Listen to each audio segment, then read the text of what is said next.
I refuse to speak. I refuse to take. I refuse to conclude the conversations of fools. I refuse to take sides.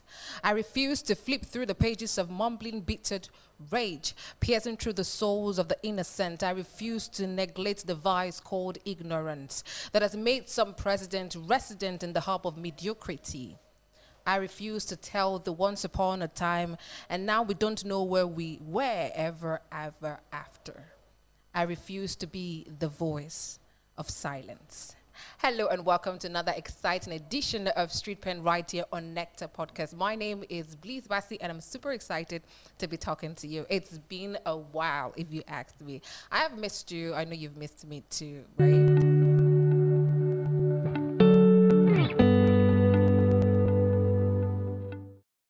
And to everyone who has always been asking me, what's up? I'm here. We're here. Okay, we didn't go anywhere. We just wanted to do some, some little homework, and definitely we're here to do much more better, to serve you even better.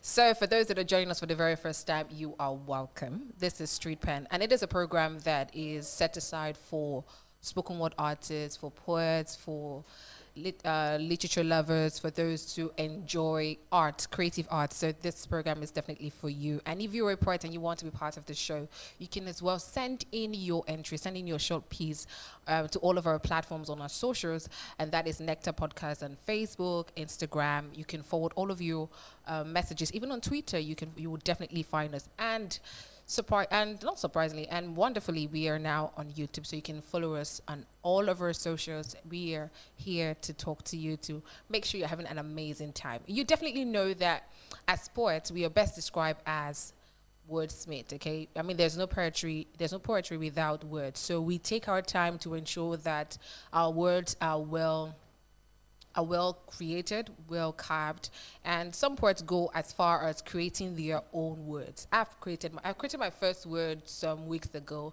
and that was prettyful. Yes, I know, prettyful. You're wondering what's that? Now, it's a combination of pretty and beautiful. Prettyful. So that's my own word. So a lot of poets like myself have created their own words, and that's one of the beautiful parts of being a poet. So this now leads me to the very first part where we talk about word dictate, okay? And now that's the part is where we learn new words and see how best we can improve our vocabularies, okay? Now my very first word, or before I start with my very first word, let me just tell you a few of my most favorite word.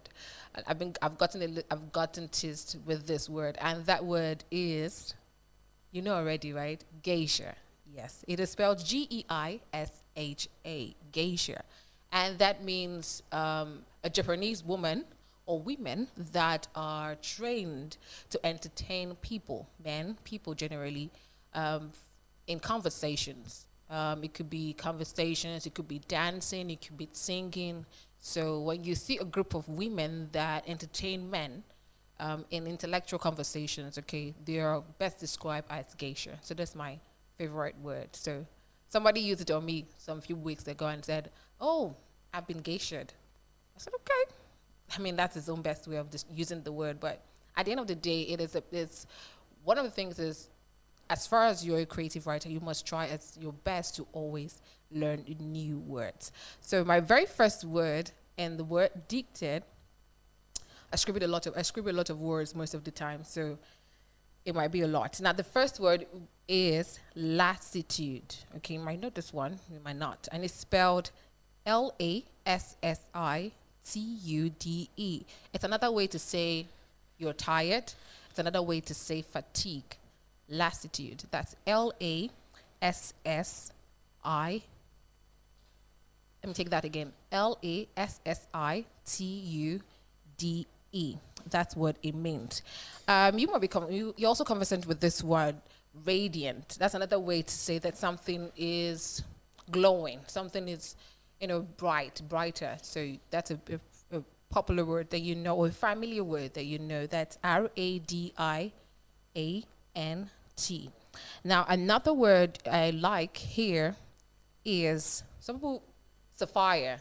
I have a friend, that's her radio name. Okay, she calls herself Sapphire, and that's Sapphire. Okay, that's another way to say that something is rich. Okay, something is, you can say that it means something that is deep, sapphire. Something that is rich, something that is deep. That's another way to say purple. Okay, that's another way to call purple. You can use the word sapphire. And that's spelled Sapphire. All right. Take note of the words that I'm calling. The very first word word I gave you was latitude, and I said that it means another way to say fatigue, another way to say that you're tired, and it's spelled Lassitude. And I gave you a popular word that a familiar word, that's radiant. That's another way to say glowing. And then the third word I did bring to you was sapphire, and that's spelled Sapphire. That's another way to say that something is rich, something is deep. Another way to say purple.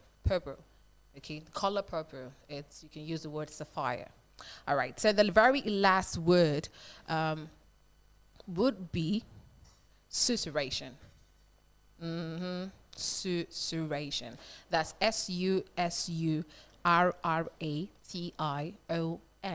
That's another way to say whispering. Okay, susurration means to whisper. Okay, and it's spelled Susuration. Okay, and so that's how much I can take on word dictate. Okay, don't forget, as sport, you just have to get yourself equipped, word equipped. Okay, so that when you're writing the particular piece, your audience or your readers would definitely understand what your message, because at the end of the day, every piece you're writing must have a message, and it must be well translated, must be well communicated to your readers or your audience. That's if you're doing a public performance. Okay, so for me, I try as much as possible to make my words, well, let me use the word simple. Okay, relatable words that they could quickly hook up in the dictionary and then want to, look up for these words, and then they don't have to crack their brain and say, what was she trying to say? Okay, so if you're good with the big words, go ahead. Don't limit it. But the most important thing is definitely ensuring that your audience or your readers understand what you're trying to say through your words, and it could create a mental picture. Even as you're making that performance, there's a mental picture in their head. Okay, can we move on now? All right, so one of the questions I got on the social was 5 ways to be a better poet. I mean, there are no simpler ways, so I'm just going to break them down and then before I move on to the next phase. Now, the 5 things that you have to put in place as poets, okay? Every poet has different ways on how they, become that figure. So the first thing you do as a poet is, what is that nature? What is that thing that you can easily, hold a conversation with? Okay, for some people it is love. For some people it is political issues. For people it is whatever it is that that you can find your strength and communicate properly. You can actually feast on that. So for me, 5 ways to be a better poet is 1, whatever scope of topic you want to write on, okay, the first thing you have to do is ensure that you properly research on that topic. Now, you could use your own experience, you could use the experience of other people, you could use the experience of maybe your researched, you've made a proper research on that particular topic. Now that will help you gather enough statistics for that discussion. Another thing I love to do is ensure that my words, whatever I'm writing, is well relatable. When I'm saying those words, it creates a mental picture and my audience or my readers are able to understand what I am saying. Now the third thing I also do is rehearse. I rehearse as many times as possible. I could be walking on the road. I could be sitting down, just even in the midst of people. I am reciting my piece in my head. Okay, I have been in a gathering of people, and someone just said, "Oh, Blizz is a poet. Let's do something." And at that spot, you just have to drop something for them. Okay, so I might not have that grace of getting my phone and going through my notepad to want to bring out a particular piece, but I have to definitely do out something. So I get to rehearse from time to time. And then the final thing I also do is I look up to poets that are bigger than I am and learn from them. I mean, that's the best way to actually get better. I hope these have properly informed you and you now know how to be a good poet. Okay, to the very final thing before I say it's a wrap, a big thank you to everyone who has stayed tuned. Until I come away next week, don't forget to follow us on all of our socials: Facebook, Instagram, Twitter, and YouTube. It's all Nectar Podcasts. A big shout out to our boss at the top. Thank you so much, Mr. Bass, for this great platform, and to all of our production team. Thank you so much. Eli, Piper, I have a partner. Thank you so much for all that you do. You guys are amazing. Until I come your way next week, stay blessed.